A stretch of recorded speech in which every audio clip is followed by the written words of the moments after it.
family to go see Mission Impossible: The Fallout. It's something that we've been looking forward to because, like, we watched Jeremy Jahns give it an awesome-tacular. Chris Tucker gave it Stuckman.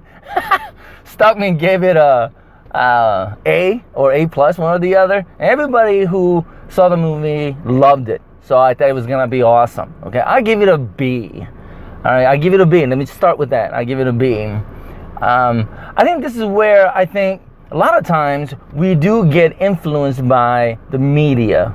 I do. For some strange reason, the industry have decided to push this film to be the greatest movie that's ever been made. It was advertised as such, and they selected people to say how wonderful this movie is, and they really hyped it up. And because of that reason, I think the other reviewers on YouTube, I think definitely had to be influenced by it one way or the other.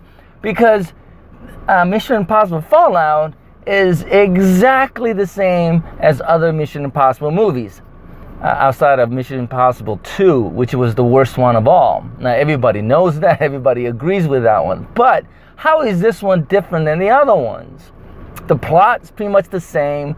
They save the world at the last second, as the other ones do. The acting is superb. It's not as funny as the other ones. I think there was zero comedy in this movie. And although we have two women in this film that are awesome, there's no romance here either. No romance, no sex, no chemistry. I didn't see any chemistry there. It was just Tom Cruise. Now, he's 55, 57 years old. For him to do all the stunts that he did, congratulations, that's beyond spectacular. But you don't make a movie to show off how great this guy is and how physically capable at his age he is. And I mean, that's pretty much the movie. And I think it's spectacular. I mean, I really do. That he was able to learn to fly in a helicopter, control the cameras, all at the same time acting, you know. That's great, perfect. But that itself is not a movie. And it was just 2 hours of the same thing as the other movies, but for some strange reason, this movie gets 8.5 or something like that on IMDb, 95 or 98% on the Rotten Tomatoes, and whereas in the other Mission Impossible, I think got a 7.2, 7.5, which deservedly so. How is this movie better than the other one is beyond me. I don't get it. Maybe a couple of stunts were better, but I don't think so. I really don't. It's just that Tom Cruise is a little bit older, so it's a little bit more impressive. I think that's all about. That's it. And I don't know what it is. Maybe Tom Cruise has his contracts made with the studio that anytime he's in an action film, that they must film him running really fast without ever getting tired, by the way. Because they do in this film much, much longer than any other film. I mean, that's how I saw it. So it was basically just Tom Cruise after Tom Cruise after Tom Cruise, and that's pretty much it. Now, there's nothing wrong with that. Nothing wrong with that. I think he's a great actor. I love the guy. I watch almost all of his movies, even the bad ones. I think I did watch every one of his movies. And it's great. He's awesome. To get an 8.5 or something like that on IMDb, there's definitely not. It's a solid B. I recommend it, but don't think that this is some like off the chart awesome, you know, people remember this for eternity kind of a film. Not at all. And how can Jeremy Jahns give this awesome-tacular Infinity War, I think he gave it a Blu-ray or something like that. That makes no sense to me at all. Because there are parts of this movie where I was just kind of really getting tired. Like, I wasn't really into it. I was bored, actually. And I don't think that's a good thing for a movie. I don't remember getting bored in Infinity War. Nah, I don't think so. Even Ant-Man, I wasn't bored. Heck, even dare I say, Star Wars Solo movie, I don't remember getting bored. And maybe I'm just too old for this kind of stuff. I have no idea, but definitely not. So, but there are a couple of things that my son and I we kind of talked about this movie. One of them has to do with the previews before the movie. Okay, I guess there's a movie coming out called The First Man. It's a story of how we got the first man to go to the moon. It's a movie that's coming out, and the preview is really cool.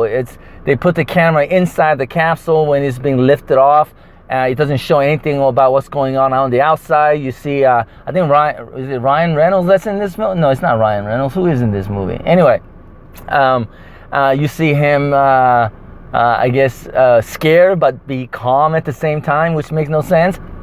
But I think more and more people are starting to question our trip to the moon.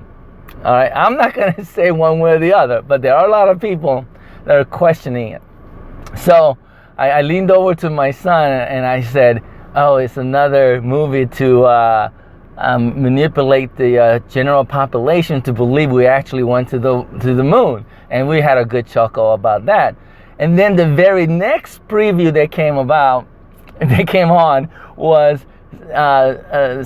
Kubrick's film 2001 Odyssey.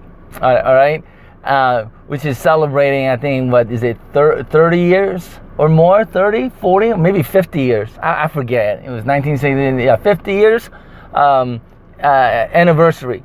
And the rumor is that Kubrick is the one that was hired by the government to make the movie on stage. Instead of actually going to the moon, it was all filmed in a Hollywood studio by Kubrick. I mean, that's the thing. So we had an even bigger laugh about that because we got a movie coming on about first man going to the moon, and the very next one preview is about 2001. Is it Odyssey? Yeah. And I thought that was kind of funny. All right. So if there is conspiracy, are they trying to be honest? I have no idea.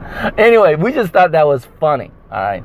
Another part that we thought it was funny is the very beginning of the Mission Impossible. You got this evil nuclear scientist whose goal is to blow up 3 cities, religious ones, right? Rome and Mecca and Jerusalem.